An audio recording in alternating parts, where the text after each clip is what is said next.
Harallee meeshaa Dubaay irraa gale jechuudha. Meeshaa oriijinaalii kwaalitiin isaa daraja tokkoffaa irratti qabadhee isin dhufee jira jechuudha. Meeshaa oriijinaalii jedhamee meeshaa beekamu jechuudha. Maashaallah akkasuma geexii garaagaraa irraa geexii kana qofa osoo hin taane keessatti tole fuudhee isinitti mul'isaa malee meeshaan hedduutu jira. Isin ammoo seenaa laalaa isin jira.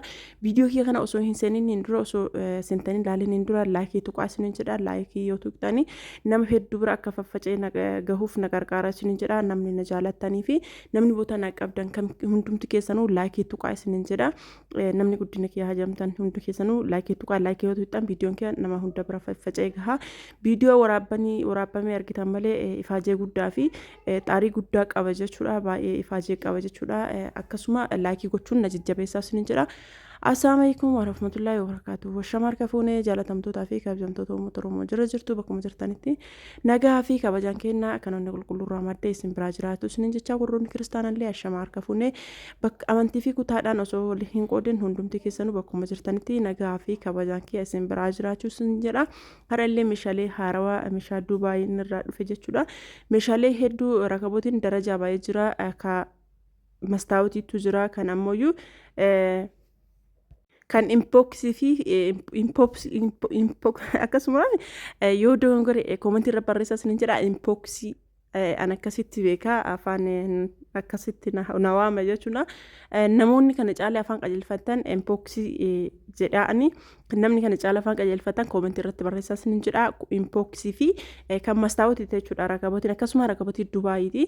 Maal kana qofa geexiin garaagaraa hedduutu jira jechuudha. Sinii bunaa ta'e geexii garaagaraa meeshaalee hedduu qabadhee isin dhufee jira. Akkasiin jaalattan abdii guddaa isinirraa qaba. Akkasuma ammoo maxaccaa kana jechuudha. Kan zamzamaa kanallee baay'ee bareeda akka geexiitti illee baay'ee furdaadhaa fi oriijinaali saarvisii ofii qaba jechuudha. Maal kana qofa meeshaalee kwaalitii fi meeshaalee ajaa'ibaa qabadhee isin dhufee jira jechuudha. Namoonni barbaadan ajajadhaa isin jira. Akkuma isin argartan kana maashaallah meeshaa oriijinaalii fi meeshaa kwaalitii hedduuyyuu qabannee isin dhufne jechuudha. Namoonni jaalatanii keessan dubbisuu hin irraanfatina. Isinillee yoo barbaadu baattan namni hiriyoonni keessan namni barbaadu hedduutu jira waan ta'eef isaanis sheer gochuudhaan akka isaan fayyadaman taasisaa isin jira. Jookiin kun burcuqqoo fakkaata yoo laaltanii garuu burcuqqoo miti jechuudha. Waan nama garramu burcuqqoo miti baay'ee bareeda jechuudha. Jookii tokko kanaan dura bitaa ture jookii akkasitti jechuudha. Akkasuma immoo isaanii biffee kana wixii biffee kana jechuudha. Kanaan dura illee namni bitatee illee hin jira isiniif illee waraabee jira jechuudha.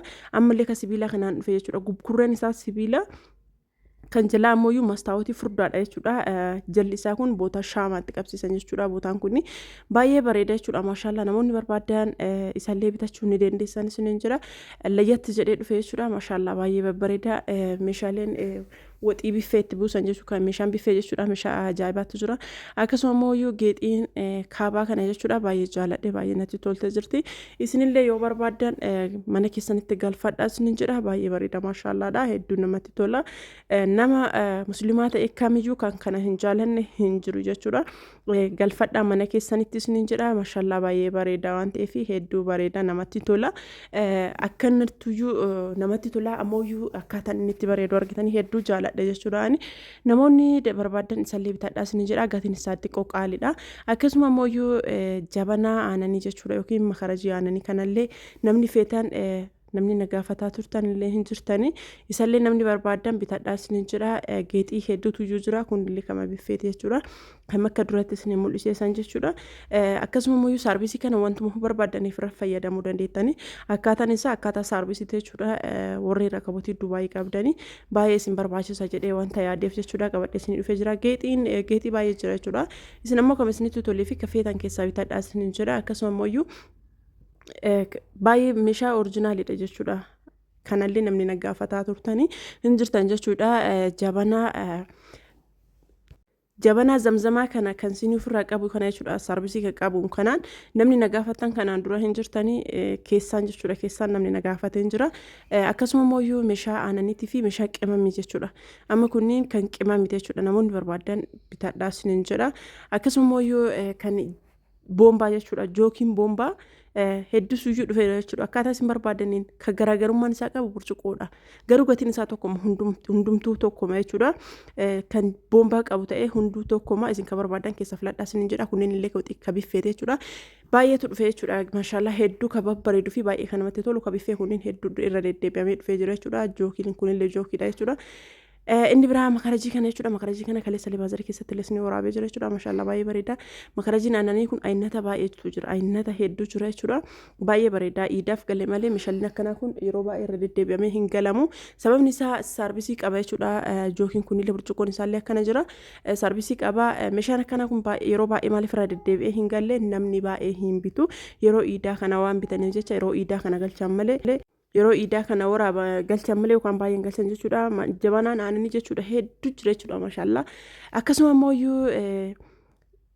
maankaa seetii kana jechuudha. Maankaa seetii kana bilitii teenya takkaaf bitee jira jechuudha. Viidiyoo irraa isiniif waraaba inshaallah. Maankaa seetii kun maankaa baay'ee furdaa ta'ee fi maankaa baay'ee orijinaali ta'e jechuudha. Namoonni barbaadan bitaadhaa isiniin jedha. Feermuzii warqamaa ta'e. Feermuziin akkaataa isin barbaadanii fi diizaayinii isin barbaadaniin jira jechuudha. Meeshaan as keessa kun martuu meeshaa kwaalitii fi meeshaa orijinaalidha. Feermuziin adiin kun jechuudha kan jidduun isaa adii kun haaraa dhufe jechuudha. Gatiin isaa garuu xiqqoo hin dabala. 6,500 namoonni barbaadan isallee bitaadhaa isiniin jedha. Akkasuma kan shorbaa jechuudha. Saani shorbaa kana namoonni barbaadan bitachuun dandeettan isiniin jedha. Maashaallah baay'ee bareeda. Gatiin isaa birrii 12,000.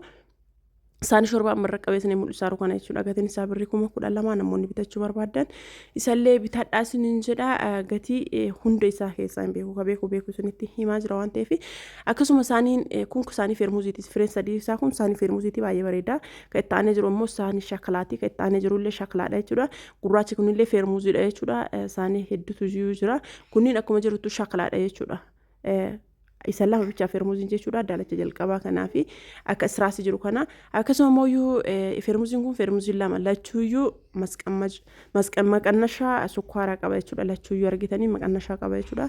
Isin kan barbaadan bitaadhaa isin jedha. Walirratti waa afurii kana gurgurama jechuudha. Maqannashaa sukkaaraa kana saarbisii kana feermuziin lamaan kana akkana walirra gurgurama jechuudha. Namoonni barbaadan bitaadhaa isin jedha. Garagaratti qabaatanii yookaan bifa garagaraa fuutanii deemuu irra akkanatti walirra yoo bitattan baay'ee bareeda jechuudha. Maashaallah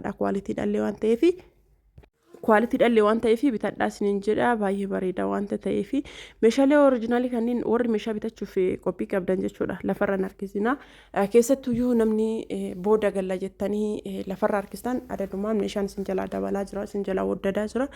Gatiin kaleessaa har'a hin jiru. Gatiin engaddaa kaleessa hin jiru jechuudha. Gatiin har'aa boruu hin jiru.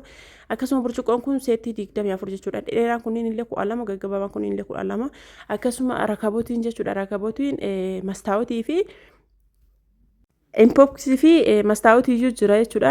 Akkuma isin mul'isaa jiru kana gatiin isaallee tokko miti jechuudha. Akkuma isin mul'isaa jiru kun impoksiidha jechuudha. Baay'ee qaaliidha jechuudha. Kan mastaawotii turre gatiin isaa qannasa jechuudha. Kun impoksiidha. Ol fuudhinsa irratti illee akka mastaawotii san mara hin ulfaatu baay'ee namatti tola jechuudha. Orijinaalnati illee impoksii kanatu caalaa namni hunduu hin beektan isiniin jedha. Namoonni barbaadan isallee bitadhaa isiniin jedha. Saarbisiin kunillee kama isaati. Akkasuma kun mastaawotii jechuudha. Akka mastaawotiiti. Feermuziin isaa kun irratti namni jettan irratti miti kophatti gurguramu. Feermuziin lamaan kun kophatti gurgurama. Garuu waan kararriin isaa isarraa bareeduuf jecha fidanii irra kaayanii malee addatti gurgurama malee isaa walirratti hin gurguramu isiniin jedha. Kun ammoo kan mastaawotiiti jechuudha. Argitanii tanuma qofayyuu ta gubbaatuun qofayyuu namni rakabootii biraa qabu ta gubbaatuun qofayyuu namaa geetti isiniin jedha. Baay'ee bareedde jechuudha. Maashaallah hedduu bareeda baay'ee jaaladhe jiraani. Ani garuu akkaataa bareedummaa impoksii irraa kan mastaawotii kana jaaladhe. Kwaalitiin isaa garuu impoksiitu caalaa jedhanii gatiin isaa illee isatu caalaa jedhanii. Namoonni barbaadan bitadhaa isiniin jedha. Geexii baay'eetu dhufee maashaallah meeshaaleen ajaa'ibaatu dhufee jechuudha. Namni hajamtaan bitadhaa isiniin jedha. Hedduu babbareedaa fi hedduu orijinaalii fi kwaalitii ka ta'e jechuudha. Siinii kana obboleettii teennaa miccitii hiiqaa duubaa bitatte saniif bitee ture jechuudha. Ammallee of teertee jechuudha. Namoonni barbaadan bitadhaa isiniin jedha. Siiniin baay'eetu jira. Garuuyyuu siinota keessaa kanatti tole ammallee siinii masaan jechuudha. Maaliif jennaan ol dheeratti rakabootii irraallee mul'atti amma xiqqoo hin gabaabatti. tuuwwan ammoo ol dhedheeratti sababa saniif siinii dhedheertuu baay'ee jaaladha.